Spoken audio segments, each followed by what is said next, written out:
राधे राधे दोस्तों। आज की वीडियो में हम चर्चा करने वाले हैं अपने घर का जो योग है वो किस प्रकार से बनता है, कौन-कौन से प्लैनेट जो होते हैं इसमें योगदान करते हैं। और स्क्रीन पर देखिए जो आप पत्री देख रहे हैं ये तुला लगन की पत्री है। इसी के माध्यम से हम आपको समझाएँगे आज। वीडियो को शुरू कर लेते हैं। देखिए जहाँ ये 10 नंबर लिखा हुआ है, ये होता है कुंडली का 4th हाउस। यहाँ पर नंबर कोई भी लिखा हो सकता है क्योंकि 12 लगन होते हैं, 12 राशियाँ होती हैं तो नंबर कोई भी आ सकता है। लेकिन जो एस्ट्रोलॉजी में घर होते हैं, जो हाउसेस होते हैं, वो सेम रहते हैं। तो यहाँ 10 नंबर लिखा है, लेकिन ये जो घर है, वो 4th है। कुंडली के अंदर, एस्ट्रोलॉजी के अंदर चतुर्थ भाव को हमारे घर का कारक माना जाता है, चतुर्थ भाव को हमारी गाड़ियों का कारक माना जाता है। यानी जो भी सुख-सुविधाएँ होती हैं, वो हम चतुर्थ भाव से देखते हैं। तुला लगन की पत्री के अंदर जो चतुर्थ भाव का मालिक ग्रह बनता है, वो शनि बनता है। और हम आपको जानकारी के लिए बता दें, शनि जो है वो 2 राशि का मालिक होता है, 10 नंबर और 11 नंबर। इस पत्री के अंदर शनि चतुर्थ भाव का भी मालिक बना है और पंचमेश भी बना है, यानी पंचम हाउस का भी लॉर्ड बना है और छठे घर में विराजमान है। अब देखिए यहाँ पर हम आपको समझाने का प्रयास करेंगे कि जो प्लैनेट है वो प्लेसमेंट हो जब लेता है किसी घर में, तो किस प्रकार से योग देखे जाते हैं। अब इस पत्री के अंदर आप देखिए कि चतुर्थ भाव का मालिक होकर शनि कहाँ चला गया है? छठे घर में। और पंचमेश भी है। चतुर्थ भाव से देखेंगे तो 3 चतुर्थ और पंचम और षष्ठम यानी कि 2 घर आगे चला गया है और पंचमेश से 1 घर आगे चला गया है। तो इसका मतलब क्या हुआ? अब देखिए छठा घर हमें जानना पड़ेगा कि छठा घर होता किस किस लिए? एस्ट्रोलॉजी के अंदर 6th हाउस जो होता है वो डेली रूटीन का होता है, कर्ज का होता है और हमारे कोर्ट केस लिटिगेशन का भी ये घर माना जाता है। हमारा जो है वो ये जितने भी हम लोन्स वगैरह लेते हैं वो उसी घर से देखे जाते हैं।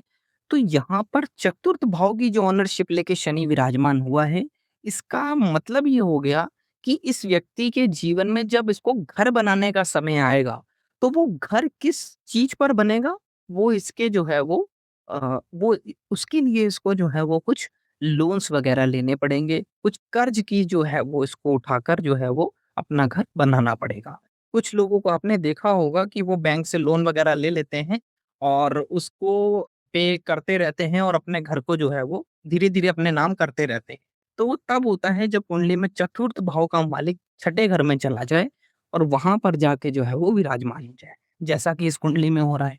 तो इस कुंडली में जब घर की बारी आएगी, गाड़ी की बारी आएगी, तो वहाँ पर इस व्यक्ति को लोन्स लेने पड़ेंगे और यहाँ पर लोन्स अगर लेगा या तो बैंक से लेगा या फिर अपने घर वालों से हेल्प लेके ही जो है वो इस चीज़ को वो कर यानी कर्ज लेकर ही जो है वो अपने एसेट को ये बना पाएगा। तो इस कुंडली के माध्यम से इतनी एक प्लेसमेंट से हमने ये जान लिया। लेकिन शनि की जो प्लेसमेंट है वो यहाँ पर मीन राशि में हुई है, लेकिन हमें ये भी देखना पड़ेगा मीन राशि का जो मालिक ग्रह है वो कहाँ जाके विराजमान है।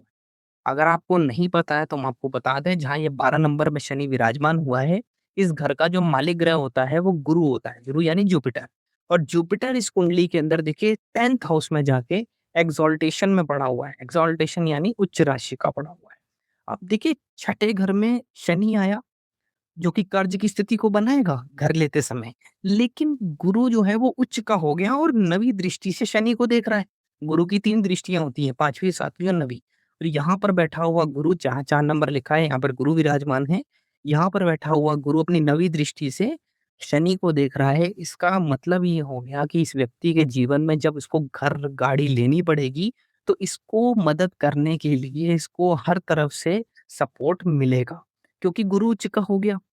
और जो लोन्स ये लेगा, जो भी कर्ज की स्थिति बनेगी, वो सफलतापूर्वक जो है वो पूरी भी हो जाएगी, क्योंकि गुरु उच्च का हो गया है और गुरु की दृष्टि यहाँ पे क्या करेगी कि वो जितने भी लोन्स होंगे, जितने भी पैसे अरेंजमेंट करके ये व्यक्ति अपने जीवन में एसेट बनाएगा, उसकी ये पूर्ति कर लेगा, ठीक है? यानी कि उसका रिपेमेंट करने में ये सक्सेसफुल हो जाएगा।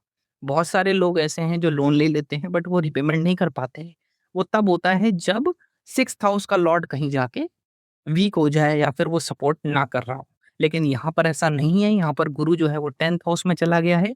जब भी गुरु की दशा अंतर्दशा चलेगी या शनि की अंतर्दशा महादशा चलेगी, तो ये व्यक्ति अपने जीवन में एसेट को बनाएगा। ऑलरेडी एसेट होंगे तो उसको डबल करेगा, रेनोवेट करवाएगा और काम को आगे बढ़ाएगा।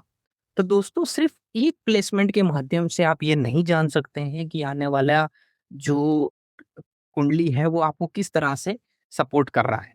इसलिए आपको हर एक प्लैनेट को देखना पड़ता है। हालाँकि ये डिपेंड करता है पर्सन टू पर्सन, क्योंकि हर एक व्यक्ति की अलग कुंडली होती है, लेकिन योग इसी प्रकार से बनते हैं। आज की वीडियो में हमने यही जानने का प्रयास किया कि अपने घर का योग बनता किस प्रकार से है और कौन-कौन से प्लैनेट इसमें योगदान करते हैं। जैसा कि इस पत्री के अंदर देखेंगे तो शनि यहाँ पर चतुर्थेश बना हुआ है और गुरु यहाँ पे सपोर्ट कर रहा है।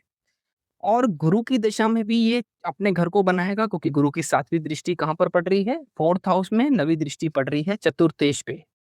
तो यहाँ पर गुरु की महादशा अंतर्दशा में भी अपने घर का सुख प्राप्त करेगा, गाड़ी का सुख प्राप्त करेगा, और शनि की महादशा अंतर्दशा में भी घर का सुख प्राप्त करेगा और गाड़ी का सुख प्राप्त करेगा। और गाड़ी के लिए जो व्हीकल्स होते हैं उसके लिए तो वैसे शुक्र को भी देखना चाहिए, क्योंकि शुक्र जो है वो व्हीकल्स का कारक माना जाता है, लेकिन शुक्र को लग्ज़री के साथ जोड़ते हैं।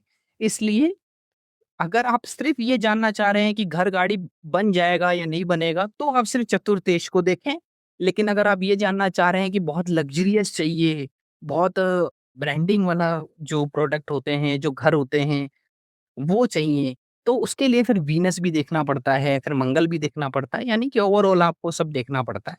लेकिन नॉर्मली अगर आपको जानना है कि मैं घर बना पाऊँगा, नहीं बना पाऊँगा या कब तक बन जाएगा, उसके लिए आप चतुर्थेश की प्लेसमेंट को देखें। चतुर्थेश को कौन-कौन सपोर्ट कर रहा है उसको देखें और उससे आपको पता चल जाता है। आने वाली वीडियोज़ में भी हम जो है वो और लगनों के बारे में बात करेंगे। आज तुला लगन के बारे में बात हुई है, नेक्स्ट में कोई और ले लेंगे, उस पे ऊपर चर्चा करेंगे। चैनल को जो है फॉलो करके चलें, लाइक करके चलें वीडियो को, बेल आइकन को प्रेस करके चलें ताकि आने वाले जो वीडियोज़ हैं वो आपसे मिस ना हो, और ऐसे ही इंटरेस्टिंग जो क्वेश्चन्स हैं उसके आंसर्स आपको मिलते रहें। कोई क्वेश्चन अगर आपके मन में आता है तो आप हमें जो है वो पूछ सकते हैं। धन्यवाद।